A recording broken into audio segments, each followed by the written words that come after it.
Hello, everyone, and welcome to Center Stage at Meek. Today, today we have such a treat for you.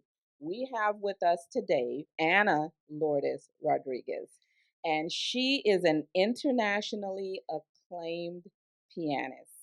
She's performed in Carnegie Hall and stages across Latin America, Europe, Canada, and the United States. Welcome to our stage, Professor Ana Lourdes Rodriguez. Thank you so much for having me. It's really great to be here. We are ecstatic to have you here. We are so happy um, that you accepted to come and allow our audience to get to know you a little better. I mean, I know that you're already internationally acclaimed, but I think our audience, they're going to love what you have to offer. I know that you're a professor at Miami-Dade College. Yeah? Yes, I love that aspect of my life very much. It's been how long? It's been 15 years now, actually, 15 years as a at least. professor Yes. at Miami-Dade College, all at the North Campus? I've had some experience mostly at the North Campus, but I've also taught some courses at the Kendall campus as well. At Kendall, okay. Well, we are filming today at the Carrie P. Meek Center, which is an outreach center for Miami-Dade College North Campus, where Professor Rodriguez teaches. And so we offer, music classes here as well. And hopefully one of these semesters will get you to teach a piano class here. Absolutely, I'd love to. That would be awesome, actually. All right, all right. So we're gonna just, talk a little bit, have a Sure. little conversation so that we can get to know you a little better. So when did you first fall in love with the piano? Or was it always the piano? Let's start with that. It was always the piano. Okay. Yeah, it was always the piano. My parents got me a small toy piano when I was about 3 years old, Mm-hmm. and I started playing with it from then on. And I just always enjoyed going to the piano. And soon afterwards, about at age 4, my parents started me on piano lessons, and I just always found such joy in being able to create melodies, and when I was playing somebody else's compositions, to bring in something of my own. So it's like I've always enjoyed it very much. Wow. So when did you, if you could think back into your young mind, when do you think you knew that music would become your life's work? I think there was never anything else basically. Like very seldom did I think, oh, I wanted to do this or the other. It was always music. Oh, nice, nice. So that's amazing because I know a lot of us, I'm going to do this in life. I want to be a doctor. I want to be, but you always knew in your heart that Yes. music was going to be something that you were going to carry with you for the rest of your life. Yes, it was just such a big part of my life and such a huge part of my identity of who I was from very early on that it was difficult to separate myself from the instrument. Are there any sacrifices that you can think about that made it possible for you to now actually live this life that you love? I think there's sacrifices coming from my family, such as my parents, and from oneself. Anybody that's involved in the arts will tell you, sometimes you have to say no to social outings, Hmm. friends, things like Yes, that, yes, because you yes. have to spend so many hours perfecting the craft and trying to become the best pianist that you could possibly be. And I feel, for example, my family, the piano was in the middle of the family room, so they all would get to hear me practice hours on end. So I think they sacrificed their peace. and uh, and of course, my parents always gave me, the best possible piano teachers that they could, and for that I'm very grateful. Well, you've been performing, I guess, in the front of an audience for a pretty long time. Yes. So, have you ever had stage fright? All the time. It never quite goes away. There's different levels of it, I would say. Sometimes you feel quite relaxed, almost quite relaxed, and you don't want to be like that. Actually, it helps to have like A a little. little bit of Yeah. anxiety. It actually helps you perform a little bit better. It gives you Yeah. that extra energy that you need to better communicate whatever you're trying to communicate with the audience. So it actually helps. If Hmm. you're a little bit too relaxed, you won't come across Right. You won't the have that same way. energy that Right. because I think with the nervousness and a little bit of anxiety comes this bottled up energy that you need to let Yes. out. So it probably translates Yeah, it does very help. well Right. with the piano. It does help. And now you don't want to be so nervous that you lose control. Right. So it has to be a happy medium. Hmm. But yeah, it's you always have that in the back of your mind. What was it like performing at Carnegie Hall? So Huge. that was a lifelong dream. That was a lifelong dream of mine to perform in Carnegie Hall ever since I knew about Carnegie Hall. And I was very fortunate that there was a competition in New York City that if you won the competition, then that would be the award that you would play, give a Hmm. full recital in Carnegie Hall. And so that was a dream come true. My family flew from Miami to watch me play. Oh So yeah. I had my family supporting me, and so that was truly, really a dream come true. It's really a beautiful hall. It's a very unique experience, and I just feel really blessed that I had that opportunity to do that. Oh, that is a blessing. Yes. So many artists wish they just wish they could have that opportunity. So, um, have you do you have any performances that remains in your mind like unforgettable?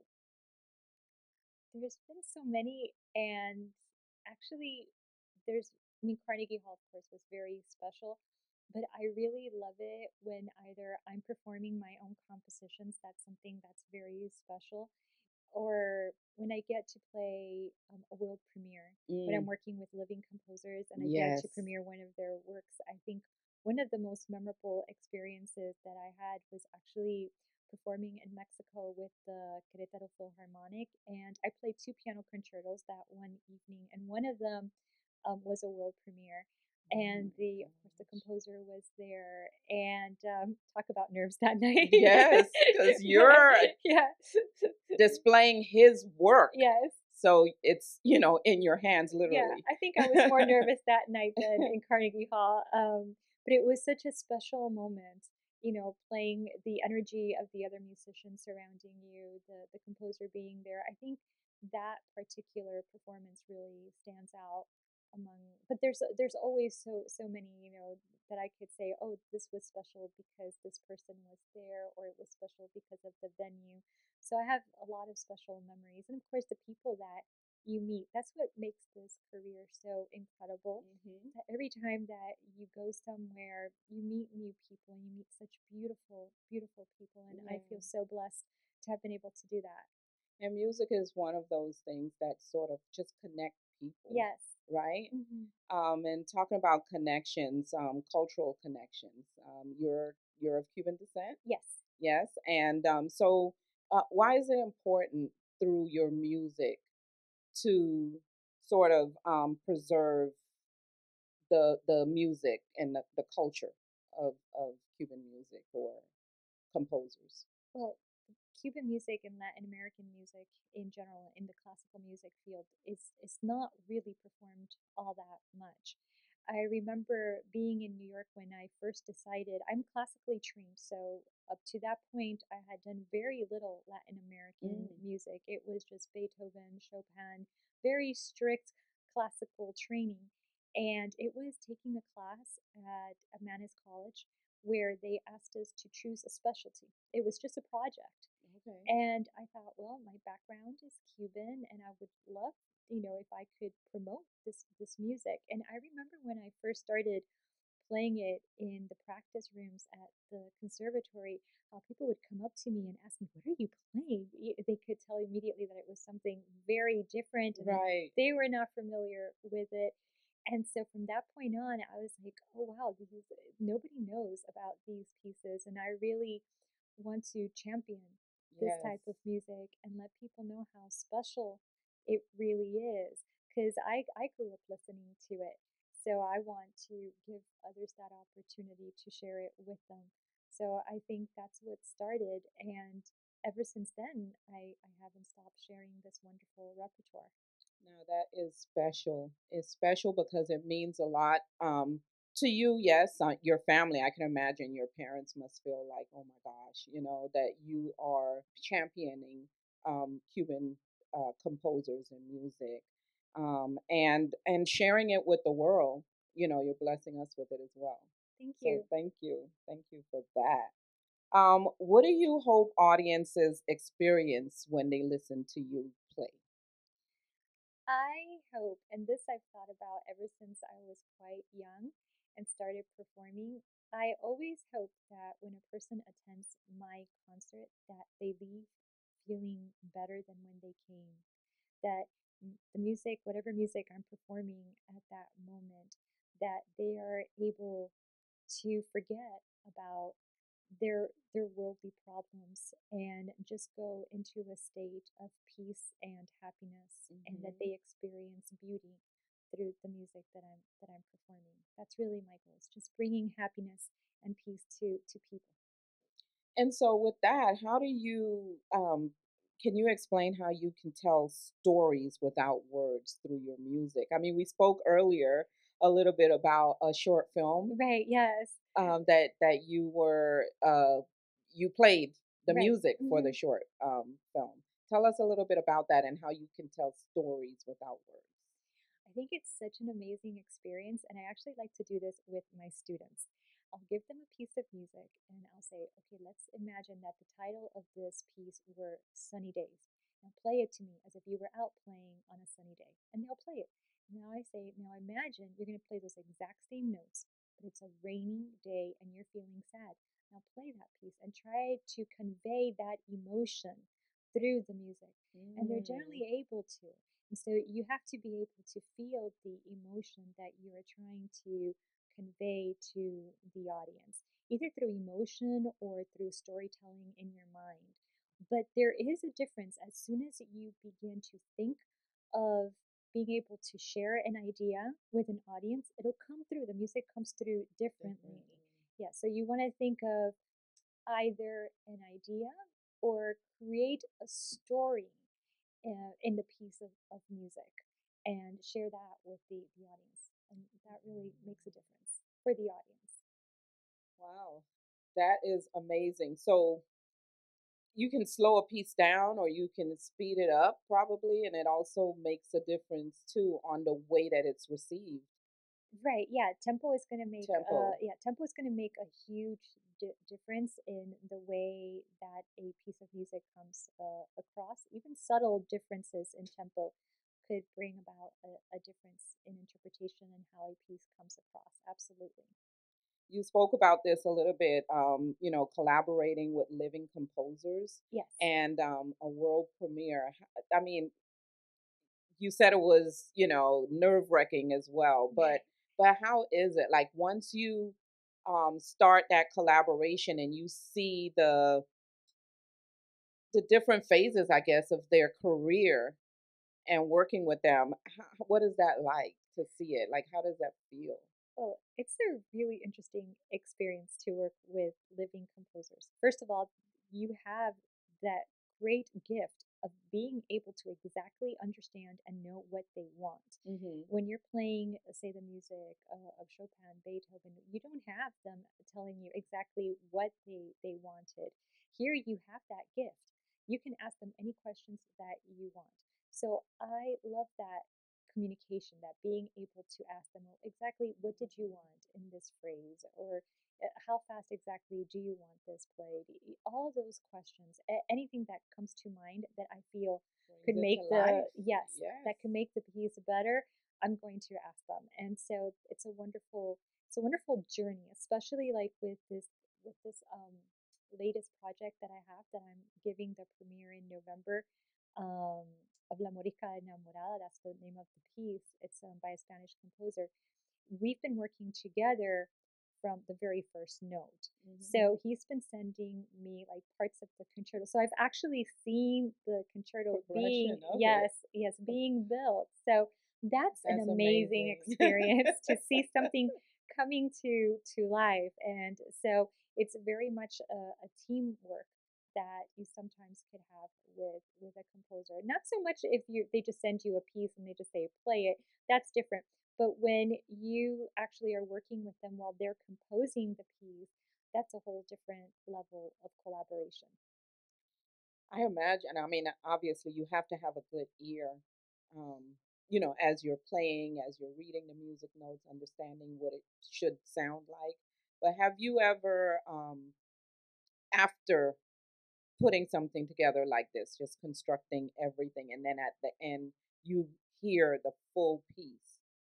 Has it ever surprised you, or, what kind of feelings do you can you imagine coming from, like, watching it get composed and then getting the final piece? What's that like? I think that the one thing that you cannot prepare for is in actuality how the audience is going to receive it. And so, sure you've practiced the piece a lot and you have it in your mind and your ear, but then the day of the performance comes along, and of course you never know how something is going to be performed at that very moment, how it's going to come through.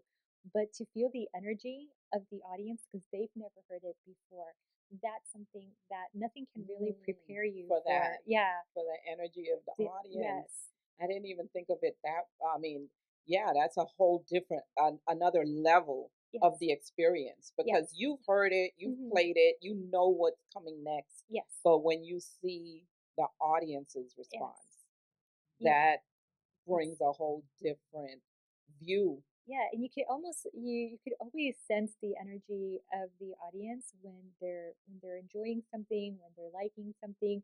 There's little, gasps sometimes, as you're playing, and you're like, okay, so this part might have resonated with some people. They liked it, they thought it was beautiful. You can always hear things like that coming from an audience, and sometimes there are parts where you almost take for granted because you're playing it so often, Yes, and then you're bringing this new work to the audience, and that's the exciting part is you don't know. you never know. No, you don't know. It's amazing. So, hmm, what would you tell your younger self? What do I tell my younger self? That's a good question. I think to relax a little bit. Definitely. Yeah. Yeah, yeah, because you've always, like you said, you always knew that this is what you wanted to do. Yeah. So you spent all of your time, I'm sure, studying, practicing, getting ready. Quite intense, Yes. quite intense. It's funny because now as a piano teacher, sometimes I've had students that are very competitive and they're Hmm. very young, and I want to tell them to relax a little bit, but then I'm You like, also, well, you were the same way, so right, right. And you also don't want them to think, hey, it's not that serious, because in a lot of ways it is, if you want it to is. make it Yeah. your life's work, It's right? very intense work. It's very Yeah. intense practicing. And so I was intense, especially like in my early teen years and Hmm. towards my younger 20s. I really pushed myself as much as I could. So if I could tell myself something, is just to relax and enjoy life as much as you possibly can. Well, because you worked so hard then, your life right now is exactly what you wanted. So you Yeah, get to relax a little bit, a right? little, but not much. Not much. Wishful thinking. Um, what accomplishment are you most proud of? Ooh, that's a hard question. What am I most proud of? I think it would have to be my Cervantes, the recording of the Cervantes danzas that I've done. I think that is perhaps my biggest achievement up to date. Hmm. All right. Well, I'm going to ask you a signature question that I sort of ask all of my guests on Center Okay. Stage at Meek. What would you, after you speak with me today and after your performance, what would you want the audience to walk away with, like feeling or thinking? What would you like to leave them with? Hmm. Um, the same with my college courses. It's this wanting to know more and experience more about maybe classical music in general, or even the music that I'm playing. Just something to make their life more enriched. and I think music is a beautiful way of enriching one's life. And so if somebody, takes away not only the experience of listening to it and saying, "Oh yes, that was beautiful," and they feel better, but that it also makes them curious and makes them want to listen and learn more. I think Mhm. that's what I'd really love. Well, I will say that you've enriched my life just speaking with you today. Well, Honestly, thank like you. really, I'm not just saying that. Thank Honestly, you. I really genuinely enjoyed speaking with you. Oh, thank you so much. Thank you so much for sitting with me and chatting with me today, Professor It was Rodriguez. my pleasure. Thank you It so much was for my having me. pleasure as well. Awesome. And I can't wait for our audience to hear what you have to offer in front of that piano. Thank you. I'm Thank really you. excited to share this with everyone. Listen, Miami-Dade College has talent, not just our students, but our faculty. Our faculty is one of the it's the richest thing that we have because they pour so much into their students. So, again, thank you, Professor Rodriguez, for spending some time with us. Thank you for having me.